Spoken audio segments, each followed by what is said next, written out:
não é o tempo todo vender novos produtos, e sim cuidar desse consumidor enquanto ele ainda tiver o produto que comprou com você. Porque ao final ele vai precisar renovar, e aí, se a experiência foi boa, ele retorna, continua na sua marca.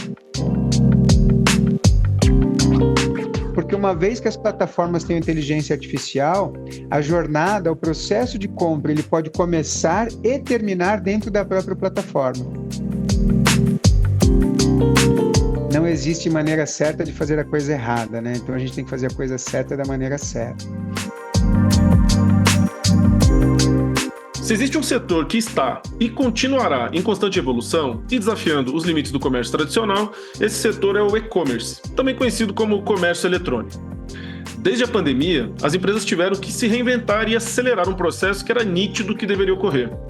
As mudanças nas expectativas dos consumidores, o avanço da tecnologia e a importância de um bom marketplace têm moldado o futuro do varejo digital.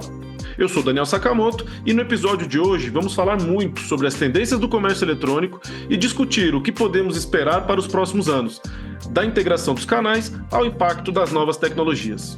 Esse assunto te interessa? Então aumente o som aí porque o episódio já vai começar.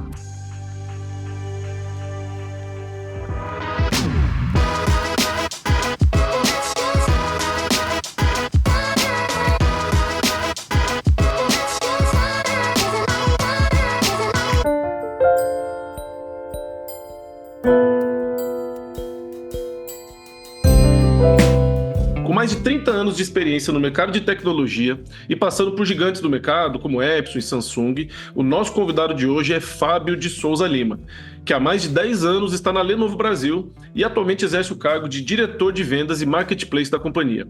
Focado em produtos para o consumidor final, ele lidera os canais das principais redes de varejo da marca no país, tanto física quanto online, distribuidores e também marketplace. Olá, Fábio, seja muito bem-vindo ao Varejo SA Podcast, tudo bem?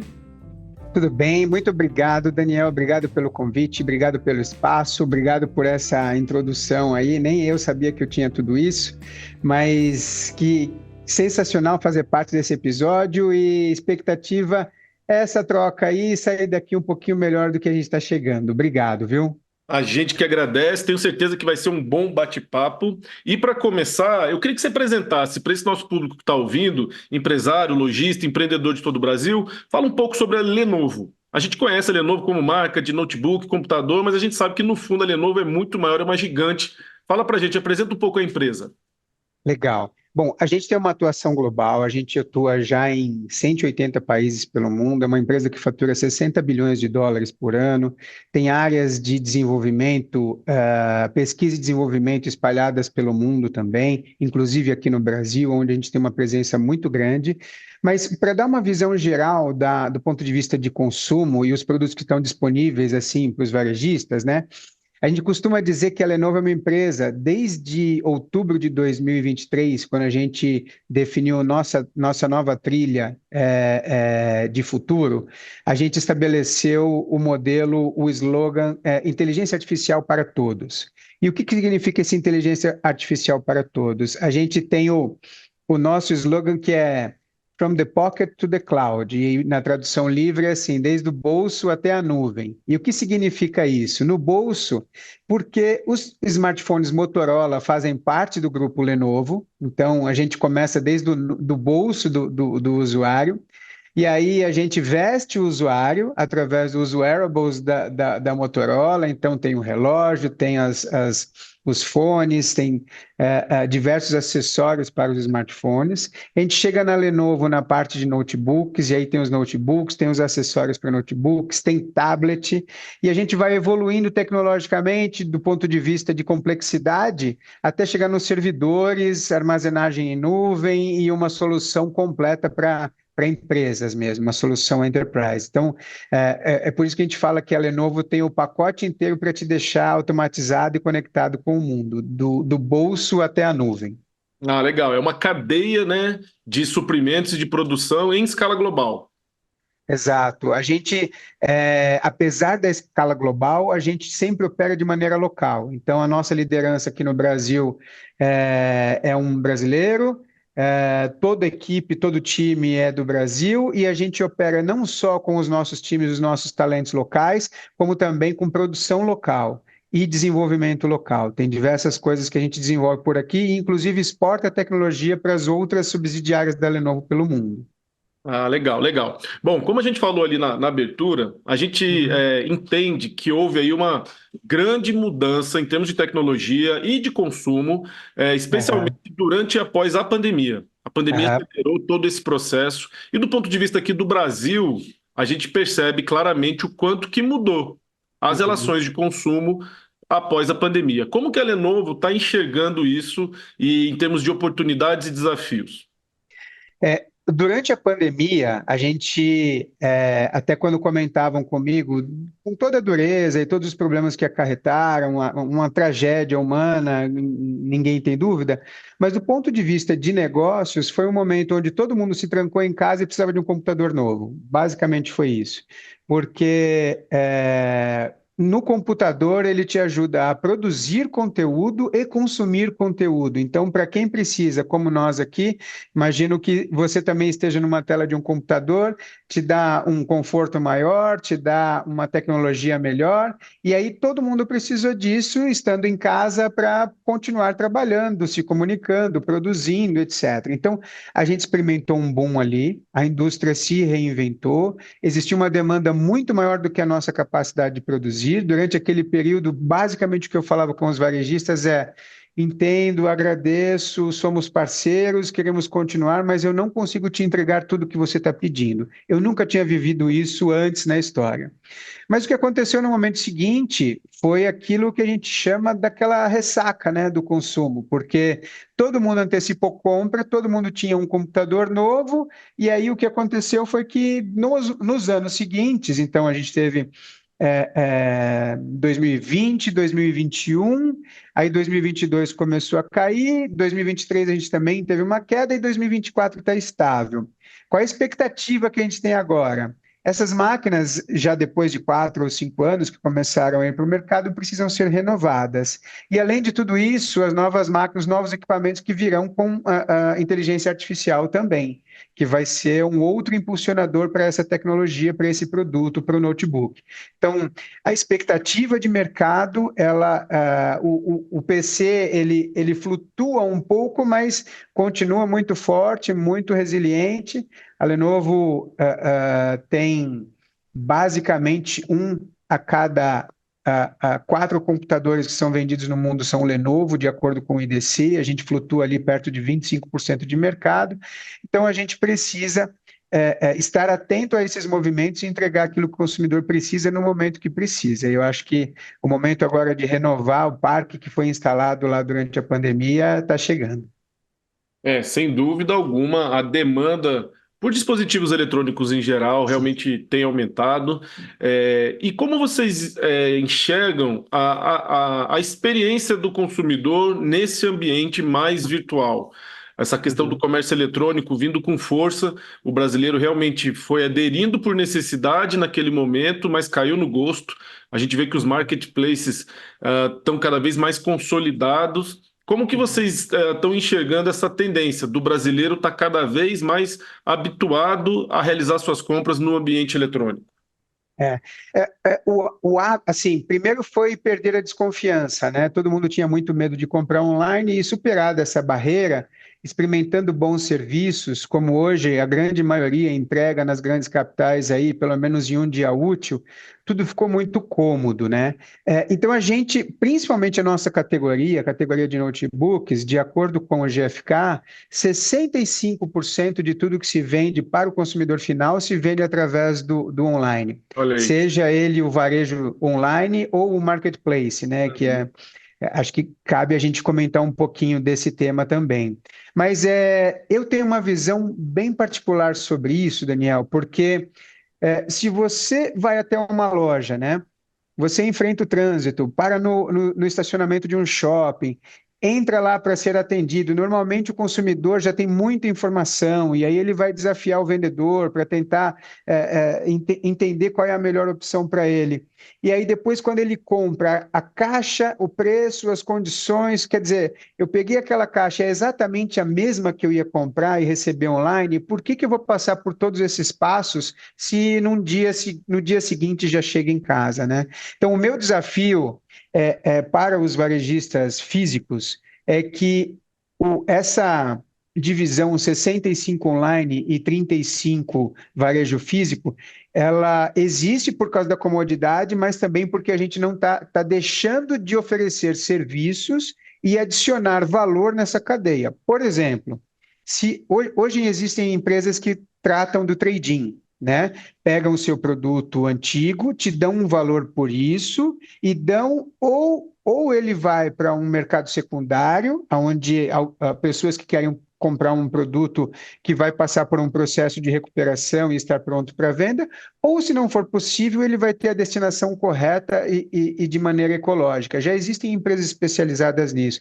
Por que os varejistas não se associam e propõem para o seu cliente, falar, ó, vem até aqui, a gente avalia o seu produto que você tem em casa e ele entra como dinheiro na parte da compra de um novo. Uhum. Isso daí pouca gente tem feito e existem empresas especializadas nisso no Brasil.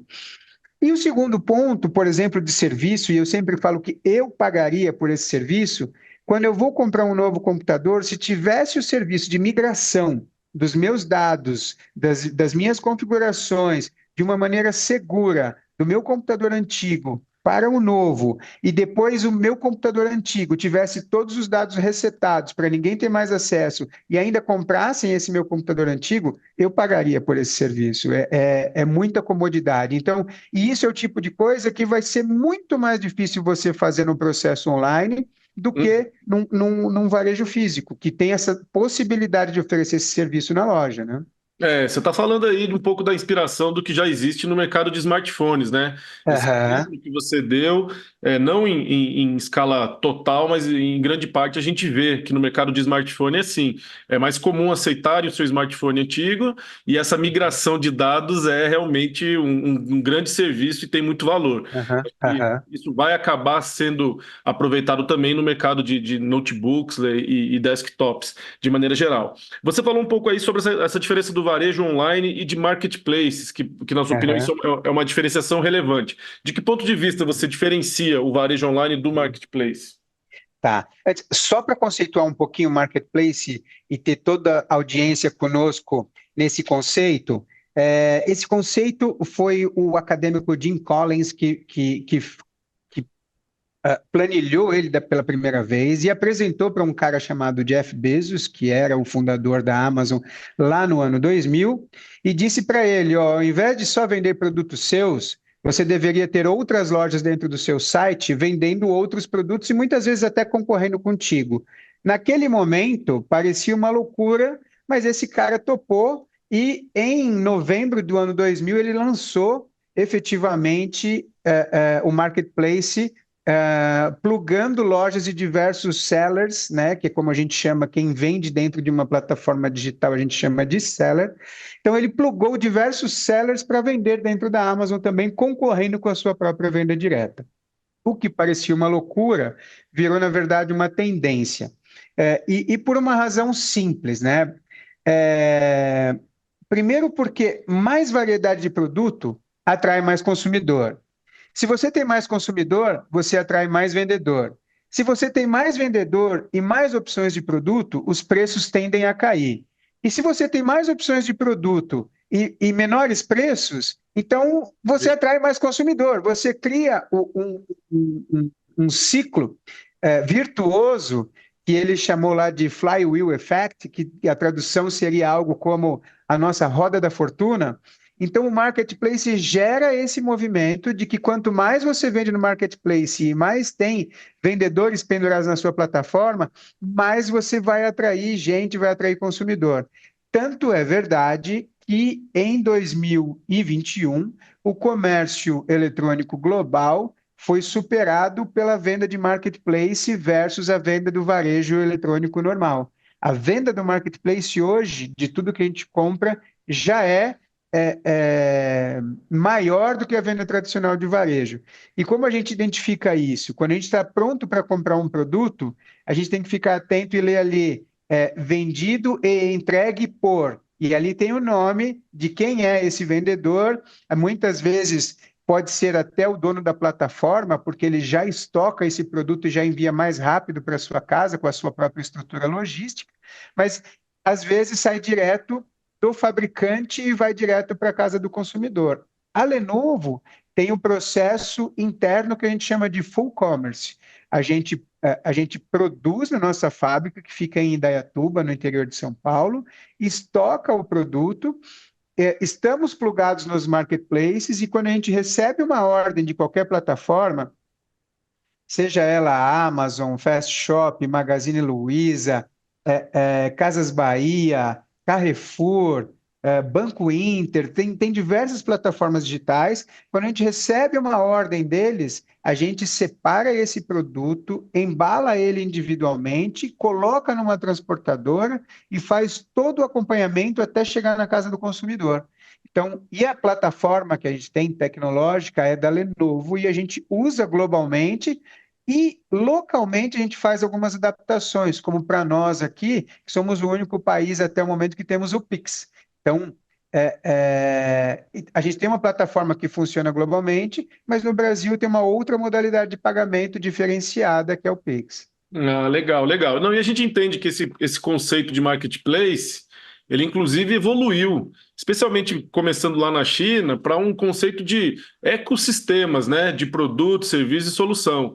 Entrando ali, além de ter um coletivo de vendedores, existe todos esses plugins de frete, de seguro, de meios de pagamento, tudo isso conectado. Realmente é a tendência, a gente entende que o varejo ele está se reinventando a partir dessa nova realidade e que o varejista aí que está nos ouvindo, por mais de pequeno porte ou de médio porte que seja, ele tem que estar conectado a isso. E esses marketplaces, no começo, talvez eles foram vistos como algo ameaçador, né, para o micro e pequeno lojista, mas que se mostrou realmente oportunidade. O micro e pequeno lojista vai se conectar aos grandes marketplaces. É óbvio que cada um com a sua especificidade, mas se demonstrou sim uma oportunidade para o lojista poder estar vendendo para o Brasil inteiro, quiçá para o mundo inteiro. Você falou também aí uma questão de adaptação, né, do sistema de vocês, e me veio aqui também uma questão. Uma empresa global como a Lenovo, ela certamente tem que se adaptar também em questões de ambiente de negócios no Brasil. Vocês têm claramente assim, o que o Brasil, em termos de mercado para venda de produtos de tecnologia, tem de diferente de outros grandes mercados do mundo? Ou o Brasil hoje já consome, já tem demanda de produtos da mesma forma que os outros países, principalmente os mais desenvolvidos, como Estados Unidos, Europa e Ásia? Outro dia a gente estava fazendo uma comparação aqui da venda e do pós-venda aqui no Brasil e o pós-vendas no Japão. O brasileiro, ele muitas vezes não tem o hábito de, por exemplo, ler o manual antes de começar a usar o produto, né? E o japonês é o oposto, ele não liga o produto antes de ler tudo o que está escrito no manual. Então, a gente comparou os índices de chamadas de pós-vendas aqui no Brasil e os índices de chamadas no Japão. São diametralmente opostos. O Brasil, as pessoas ligam muito mais do que no Japão. Por outro lado, a gravidade dos problemas, vamos dizer, a complexidade do problema no Japão é muito maior, porque quando eles ligam, efetivamente tem um problema, e aí você precisa desencadear uma solução que é mais complexa, né? Então, coisas desse tipo e nessas comparações que a gente fez, imagino que existam outros países com similaridade com o Brasil, mas a gente tem que se adequar em todos os países onde a gente vai atuar com políticas, estruturas e a maneira de servir aquela população, né? Ah, legal. E aí você já me traz aqui uma conexão com a próxima pergunta, porque isso que você falou é como se fosse assim, eu tenho que personalizar a maneira como eu atuo no Brasil de acordo com a realidade do Brasil. Exato. No caso do comércio eletrônico, a gente vê que há um crescimento, há uma demanda enorme do comércio eletrônico, mas existe ali o desafio de uma personalização. É diferente da loja física, em que você tem um atendimento mais individualizado e que você consegue oferecer as soluções e fazer o tratamento de uma maneira mais personalizada. Como que dá para personalizar no comércio eletrônico? Como que a gente consegue superar esse desafio? Você fala durante o processo da venda mesmo, Daniel? Isso, na venda e Aham. suporte, né? Aham, tá.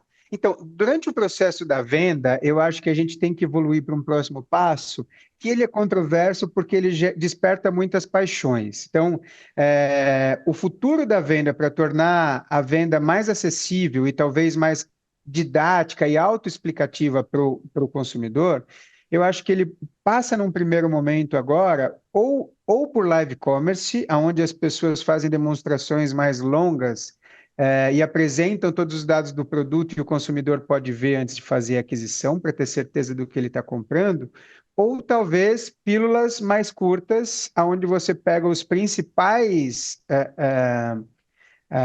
recursos que o produto oferece e você divulga, e se existir um interesse, ele entra para ter mais detalhes. E acho que existem essas duas, digamos, paixões aí no ar.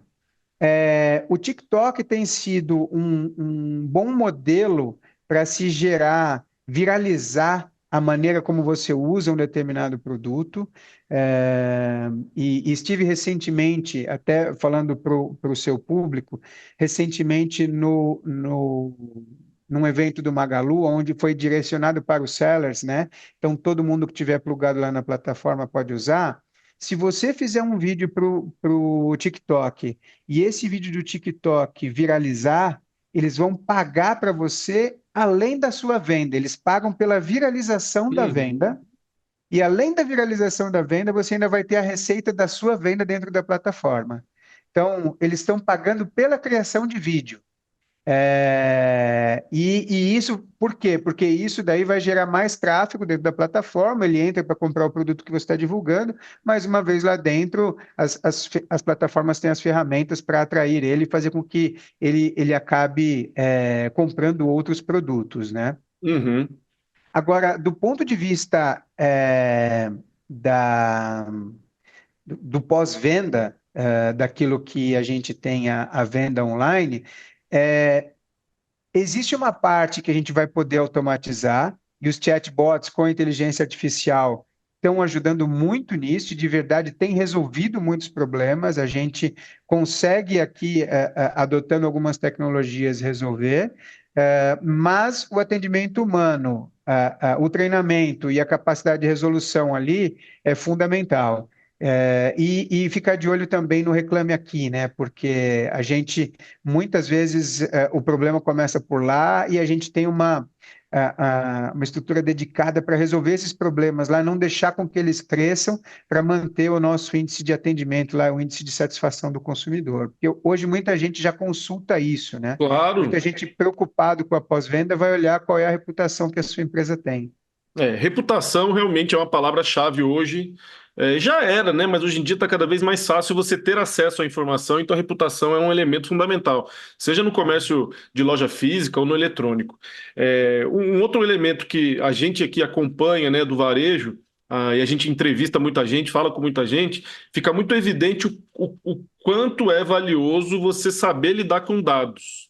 Uhum. Você como lojista, você como fabricante, seja indústria, seja o varejo, você saber lidar com dados é a maneira que você tem tanto de programar a sua estratégia toda, como também de oferecer um atendimento mais personalizado. Se você sabe Aham. com quem você está falando, se você tem um histórico do que ele já comprou, do que ele pesquisou, quanto mais dados você tiver, mais você é assertivo na sua venda e também na elaboração da sua estratégia de produção ou estratégia comercial da empresa. Quanto mais dados você tem, melhor você vai conseguir performar. Como que a Lenovo enxerga essa questão de dados, seja dos consumidores ou seja de consumo na hora de elaborar suas estratégias? Tá.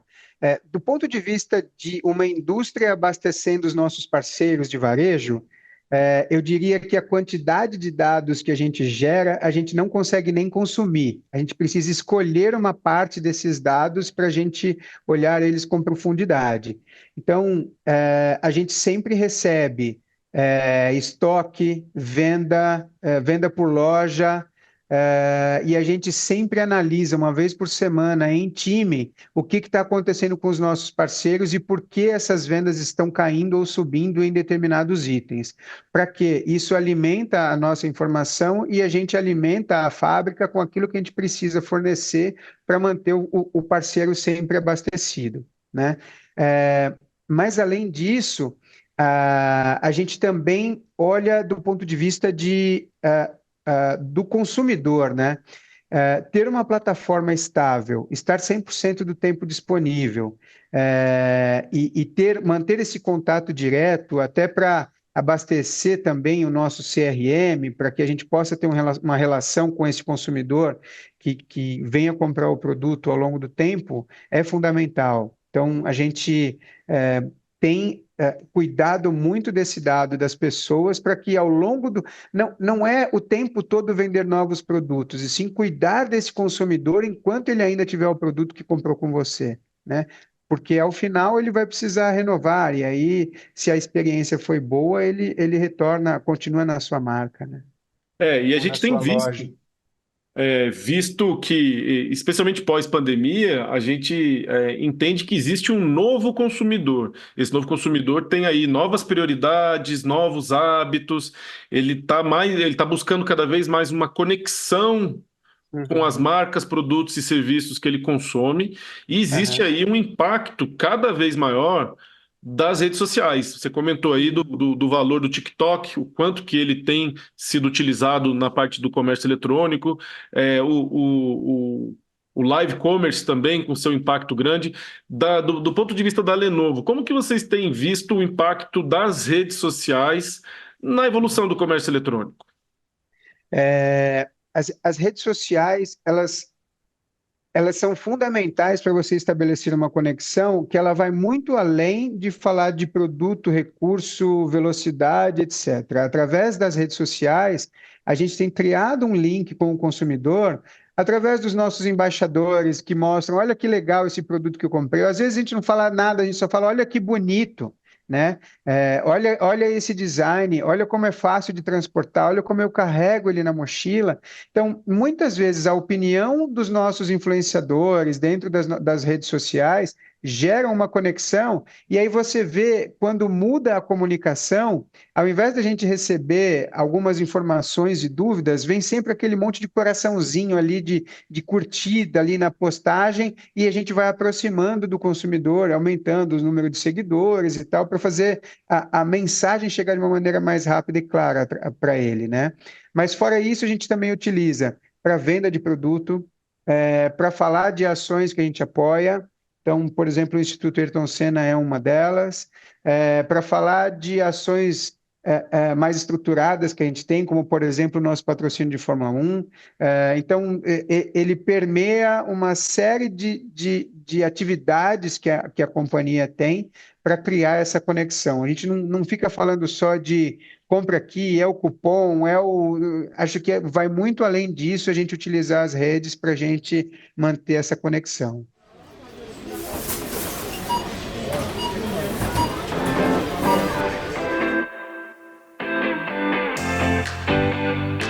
Lembra do código de barras? Ele mudou o comércio, mas agora a GS1 está liderando a próxima revolução, o QR Code padrão GS1.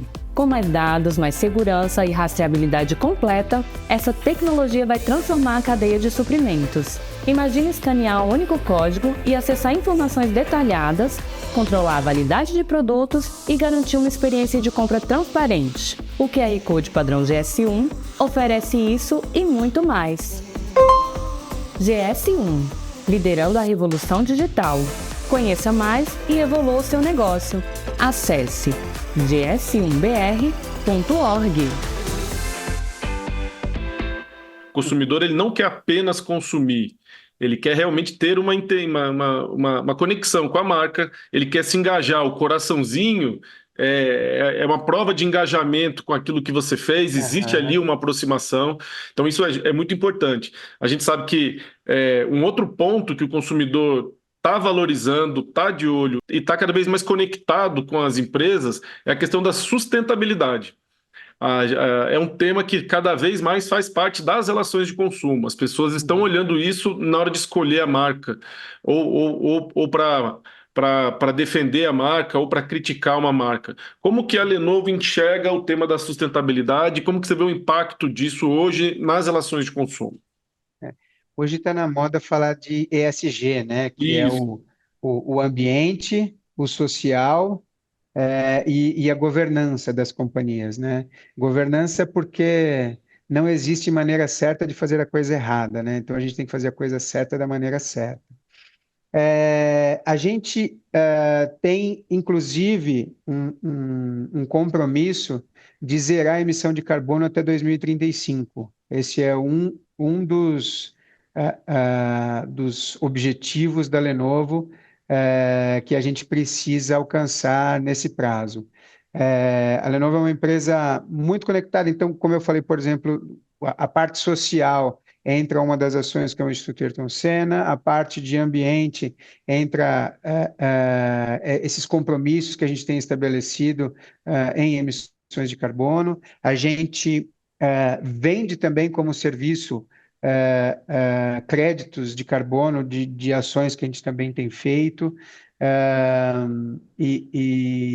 Sempre muito antenado com essa questão também da governança, quais são as atitudes, as ações e que atributos que a gente carrega e que a gente não pode abrir mão e o quanto isso pode impactar.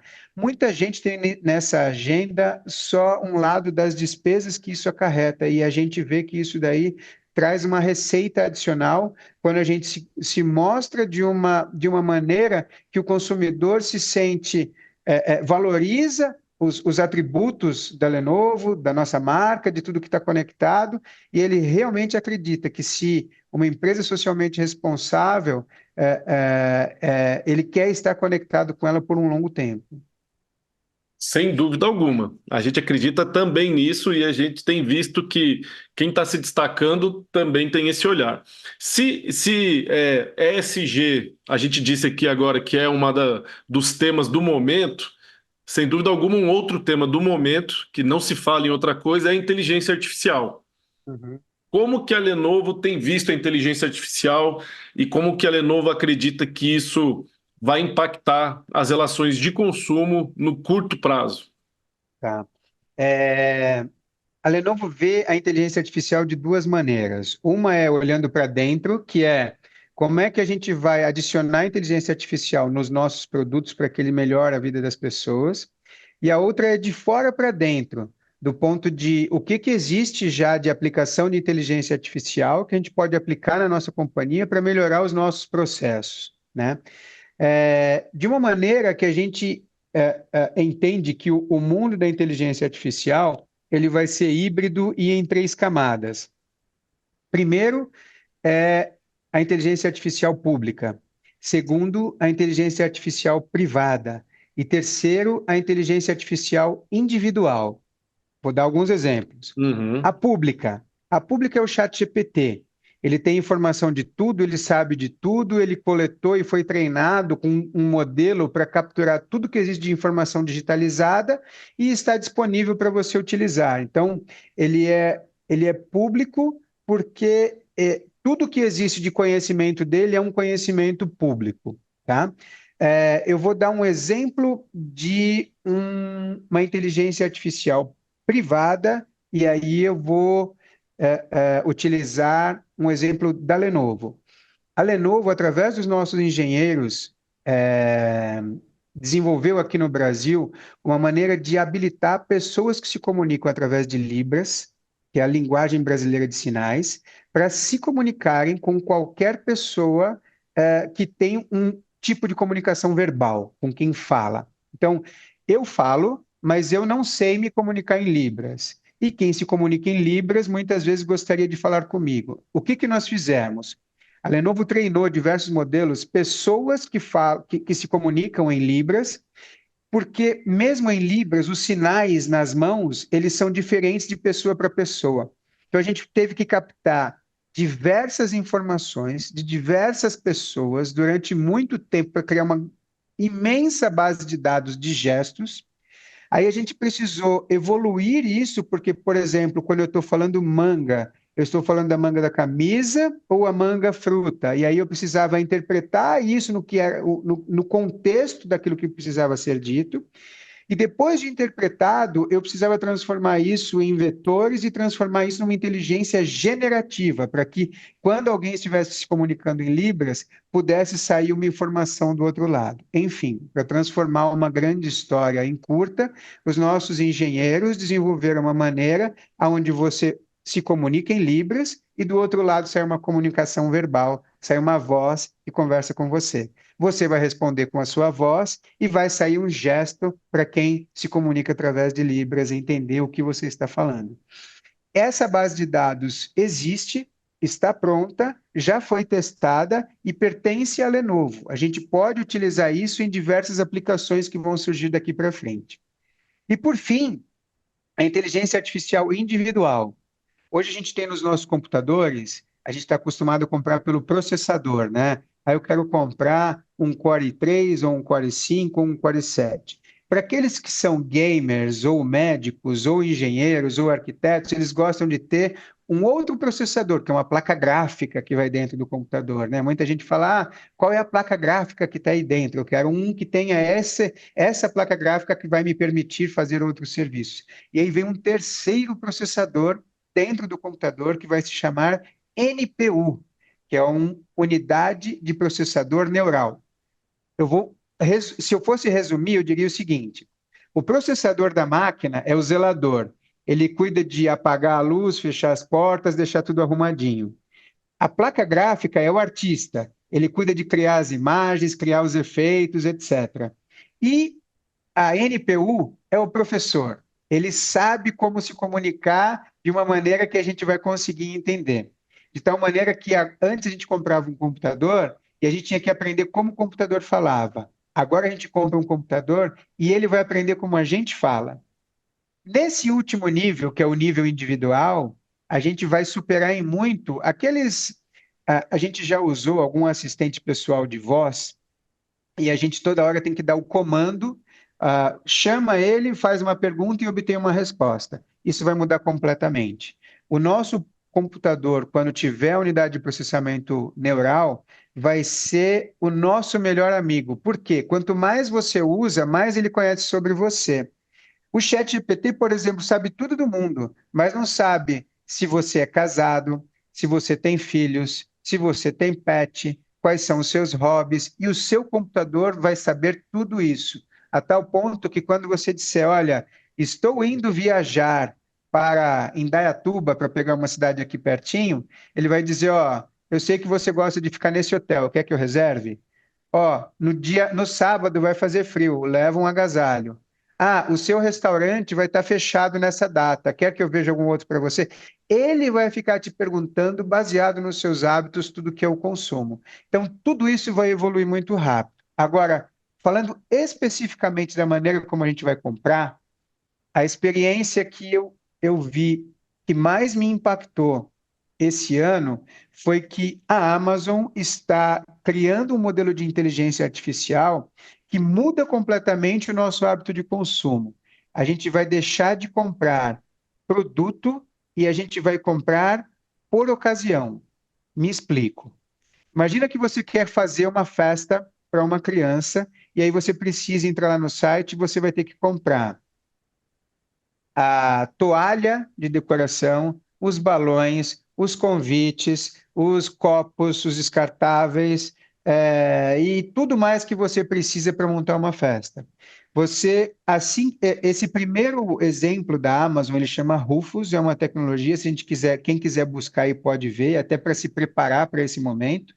Vai chegar um momento onde você vai entrar no site e vai dizer o seguinte: eu vou fazer uma festa para uma criança de 15 anos, vai ser ao ar livre, vão ser 50 convidados, o tema vai ser futebol e ele vai colocar tudo direto no seu carrinho. Ele vai falar, tá bom, montei o seu carrinho, se você concordar, você dá um ok, eu entrego tudo que você precisa para fazer da sua festa um sucesso.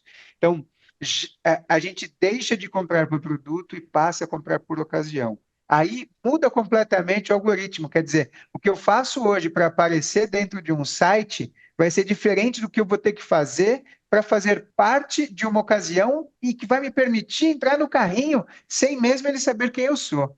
Então, isso vai mudar completamente, né? Outra coisa que vai mudar, diga lá, Daniel. Não, achei que esse é um ótimo exemplo. Esse é um ótimo exemplo porque ele traz aí vários conceitos que a gente enxerga hoje que o consumidor quer. Ele quer conveniência, ele quer conforto, ele quer. Às vezes ele nem sabe o que ele precisa. Então ele quer a inteligência. Então ele fala assim: olha, eu vou fazer uma festa. Não tinha pensado nisso. Tem alguém pensando para ele. Então as relações de consumo estão muito baseadas nisso. Achei um ótimo exemplo mesmo.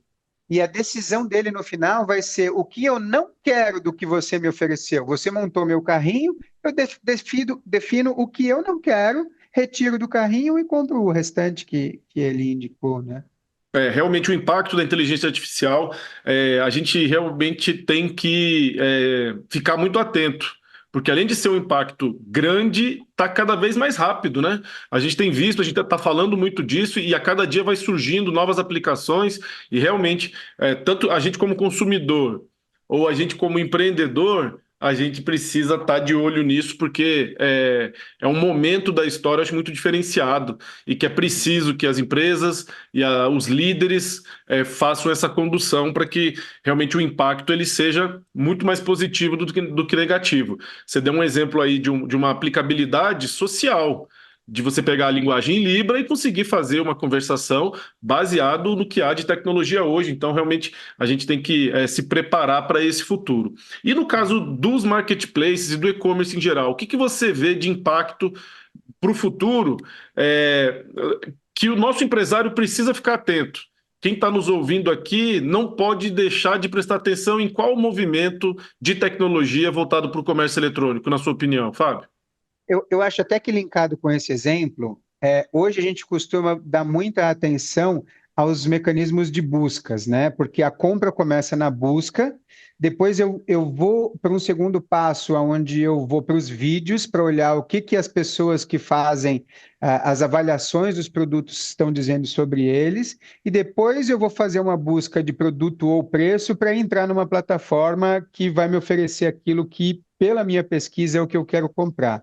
Eu acho que o que esses consumidores, os lojistas têm que estar atentos, e quando eles estiverem operando no marketplace, é que tende a diminuir a busca através dos buscadores, a procura através do buscador, porque uma vez que as plataformas têm inteligência artificial, a jornada, o processo de compra, ele pode começar e terminar dentro da própria plataforma.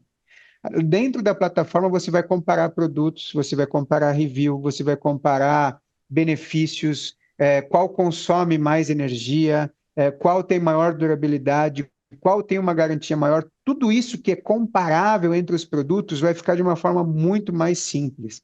E você vai poder utilizar isso daí lá dentro. Então, ter um catálogo muito, muito melhor estruturado do que ele é hoje, com muito mais informações daquilo que pode ser uma dúvida de comparação. Não é mais a dúvida que o seu produto tem, agora é uma dúvida de comparação de produtos. Então, eu acho que todos os lojistas devem estar antenados para isso. A gente fala assim de inteligência artificial, a gente sabe que a gente está só no começo, mas a gente precisa lembrar que isso tudo começou em novembro de 22. A gente tem um ano e meio falando de inteligência artificial e a gente já tem mudanças profundas que ocorreram nesse período. Então, a gente não pode imaginar que isso vai demorar para acontecer e que a gente não vai estar antenado. Acho que a gente precisa estar já, porque essa mudança vai acontecer logo. Realmente acreditamos nisso e incentivamos que nossos associados, lojistas, empreendedores fiquem atentos a isso, porque realmente o impacto será grande. E já encaminhando aqui para a parte final da nossa conversa, queria ouvir de você, Fábio, hoje, em termos de comércio eletrônico no Brasil, na sua opinião, pela vivência que você tem e pelo dia a dia como diretor de vendas da Lenovo, quais são os principais desafios? E cita um ou dois desafios e a sua visão de como é o caminho para superar.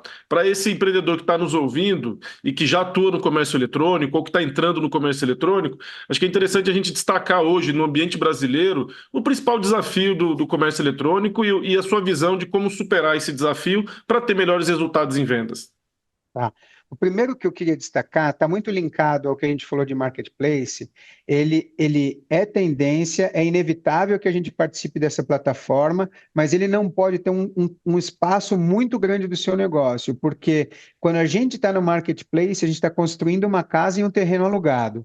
Esse terreno, o dono pode mudar as regras a qualquer momento. Então, a gente tem que se prevenir e preservar o nosso negócio no longo prazo, né? A outra coisa que eu queria dar de dica é assim, comece, se você tem dúvida, comece. vai errando pequeno e vai ajustando rapidamente, tendo em mente o seguinte: o processo pode iniciar o mais manual possível, mas a sua empresa só vai conseguir escalar quando você tiver um processo que seja o mais automatizado possível. Não adianta ter um processo manual que você vai aumentando a complexidade. Você tem que ter em mente que para evoluir e para escalar, você precisa transformar esse processo em algo mais, a gente chama. Eu não gosto de ficar falando, apesar de ter falado um monte de palavra em inglês, eu não gosto de falar, eu gosto de traduzir. Tem uma que a gente usa aqui que é frictionless, que é assim, é o mais suave possível, para que ele não tem que ter intercorrências o tempo todo quando o processo acontece e que a gente tem que ficar interagindo. Deixa ele acontecer sem ter intercorrências, digamos assim, né? Para o comércio eletrônico, acho que essas são as duas principais dicas que eu daria aí para o nosso público, para os lojistas que estão nos ouvindo, Daniel. E a primeira sua eu acho fundamental. É exatamente isso também. Você tem que fazer parte de marketplace, você tem que participar desse momento que é realmente importante para vendas, mas não deixe de cuidar do seu site, do seu negócio, da sua marca, Isso. porque senão realmente você está muito dependente dos outros. A mesma coisa com rede social. É importante Aham, você utilizar é, Instagram, utilizar TikTok, mas não concentre toda a sua força e toda a sua energia nessas plataformas, porque não depende só de você. Então, realmente é construir uma casa num terreno alugado. Acho que foi uma boa analogia. Bom, já encaminhando aqui também para a parte final, a gente veio que você tem uma experiência grande em empresas multinacionais, empresas que realmente são referências em tecnologia. Queria saber, você hoje, como diretor de vendas, quem te inspira a buscar os melhores práticas, melhores resultados, melhores estratégias? Pode ser empresa, pode ser pessoa. Hoje você, Fábio, você se sente inspirado? Quem que você tem como uma referência que te ajuda aí a estar conectado nesse mundo moderno que tem mudado tão rapidamente, tão desafiador? olha, eu, mais do que uma pessoa, uma figura, tem um conceito que me inspira hoje, que é o conceito de, em todas essas empresas onde você falou, a gente sempre trabalhou como CLT, né? Sempre fui CLT.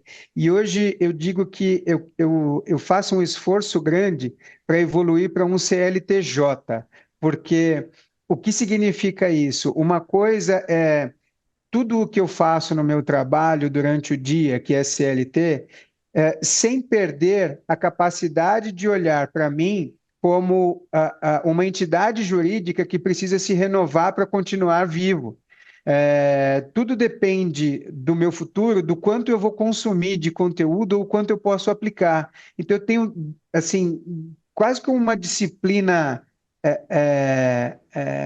germânica para buscar essa atualização de uma maneira muito consistente e muito disciplinada. Eu acho que nos dias de hoje, acho que isso é o mais importante. Uma das coisas que me obriga a me atualizar, eu sou muito ativo no LinkedIn. Eu publico quase que diariamente, assim, até para quem quiser se conectar e estiver nos ouvindo, Fábio de Souza Lima, Lenovo, vai me achar lá no LinkedIn, ou não sei se a gente pode deixar o link aqui depois para o Claro. pessoal. Mas lá eu me obrigo a publicar. Então, assim, muitas vezes, para manter essa disciplina, os meus sábados eu tenho que passar estudando muitas coisas e buscando o que está acontecendo de novidade para poder publicar e manter a minha rede lá relevante. Essa foi uma maneira que eu encontrei de me dar um trabalho adicional para ser um CLTJ e que me obriga a me manter atualizado. Acho que essa foi a maneira que eu encontrei. Não sei quais outras podem inspirar aí os nossos lojistas, mas essa foi uma que eu encontrei para me manter atual, ter Não, mais trabalho. e essa eu acho que é fundamental. Hoje em dia é imprescindível que o empreendedor tenha essa ânsia de atualização, de conhecimento, de se manter conectado com a realidade, de acompanhar os movimentos, as tendências. É óbvio que também não pode ser aquela ansiedade de querer saber tudo, porque não dá para acompanhar Aham, tudo, não dá para saber tudo, mas é importante se manter ativo no consumo de informação, de tendência, de ouvir podcast, de assistir vídeo, de ler livro, ler artigo. Acho que essa sua fonte de inspiração não é uma empresa e não é uma pessoa, mas é um conceito. Gostei muito. Acho que foi a primeira vez que alguém me respondeu que a inspiração é esse conceito e eu gostei muito da sua ideia, viu, Fábio? Porque realmente acreditamos nisso, o mundo exige isso. E, sem dúvida alguma, para um empreendedor ter sucesso, ele precisa estar em constante processo de aprendizado. E eu sou testemunha aqui de que você é ativo no LinkedIn. Inclusive, essa nossa conversa aqui surgiu de um contato via LinkedIn. Verdade, é verdade. Via LinkedIn, e é isso mesmo. É no LinkedIn que a gente faz ali algumas conexões, a gente vê o que as pessoas estão fazendo, e o LinkedIn serve para isso mesmo. Diferentemente de outras redes sociais que tem um aspecto menos profissional, o LinkedIn está cada vez mais relevante para quem busca conexões. Para quem está nos ouvindo aí, realmente acompanhe lá a página do Fábio no LinkedIn, que tem muito conteúdo e reflexões importantes, não só sobre tecnologia, mas sobre realmente o mundo dos negócios de maneira geral. Bom, Fábio, queria agradecer mais uma vez a sua presença aqui, pedir para você, antes da gente se despedir, deixa um recado final aí para o empreendedor, para o lojista que está nos ouvindo e que realmente também está preocupado com esse mundo dinâmico que a gente vive. Deixa um recado aí, alguma mensagem final e também para deixar seus contatos para quem quiser saber mais sobre você e o que você tem feito. Por favor. Legal.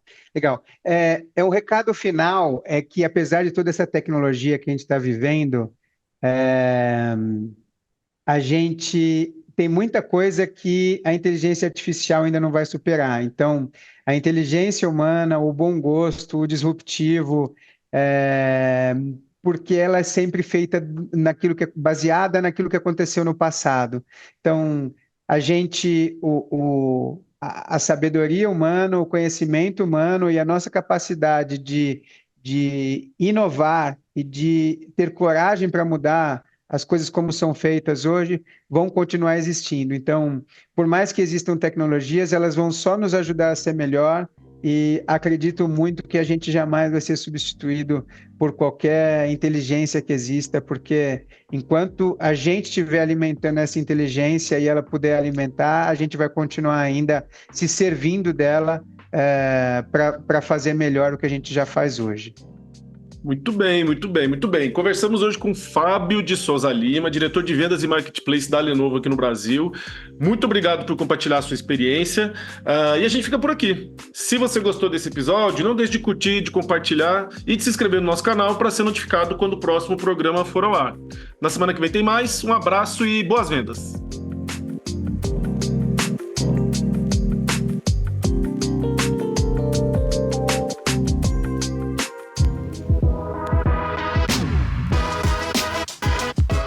Este foi o Varejo SA Podcast. Se gostou, você também pode escutar os episódios anteriores no seu tocador de podcast preferido. Para conferir este e outros conteúdos de interesse do setor, acesse varejosa.org.br. E lembre-se de seguir a gente nas redes sociais. O nosso @ é o Sistema CNDL. Já no YouTube, procure por Varejo SA Podcast para nos encontrar.